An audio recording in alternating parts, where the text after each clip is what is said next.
Hai Sobat Sanak semuanya, selamat datang kembali di channel Banjar Alkisah. Bagi sanak yang tinggal di kota besar, mungkin pernah nonton bioskop. Bagi sobat yang tinggal jauh dari kota besar, mungkin kita nonton TV aja dulu.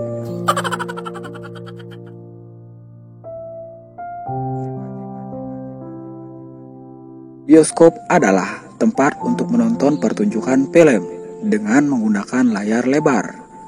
Gambar film diproyeksikan ke layar menggunakan proyektor. Bioskop yang artinya ialah gambar hidup atau gambar bergerak.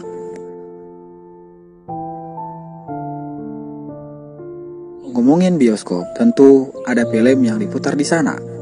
Tersebutlah sebuah film Surga yang Tak Dirindukan. Adalah film drama Indonesia yang dirilis pada tahun 2015. Diangkat dari novel karya Asma Nadia dengan judul yang sama.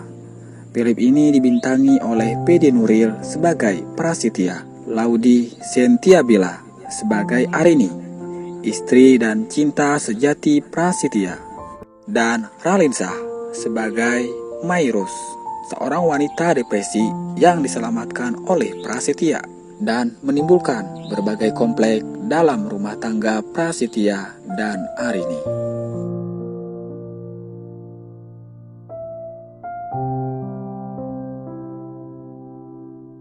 Prestasi yang ditorehkan oleh film Surga yang Tak Dirindukan ini bertepatan dengan Hari Film Nasional yang jatuh pada tanggal 30 Maret.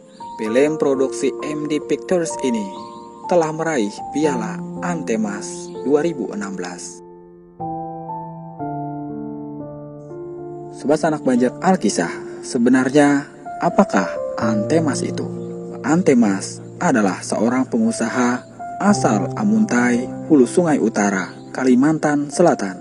Lahir pada tanggal 20 Oktober 1923. Pendidikan terakhirnya adalah sekolah menengah pertama.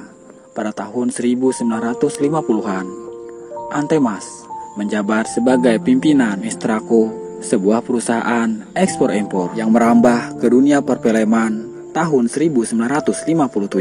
Perusahaan ini adalah milik Bioskop Cathay Jakarta dan sebuah perusahaan film bernama Pan Asiatic Film. Selama 13 tahun berikutnya, ia memegang beberapa jabatan, termasuk Ketua Gabungan Pengusaha Bioskop Seluruh Indonesia atau IPBSI, serta Sekretaris Persatuan Impor dan Distribusi Film Indonesia dan Badan Musyawarah Film Nasional. Sepanjang tahun 1960-an, Antemas bersama Naziruddin Naib dan pemborong film lainnya yang menolak pengaruh Partai Komunis Indonesia dalam industri perfilman.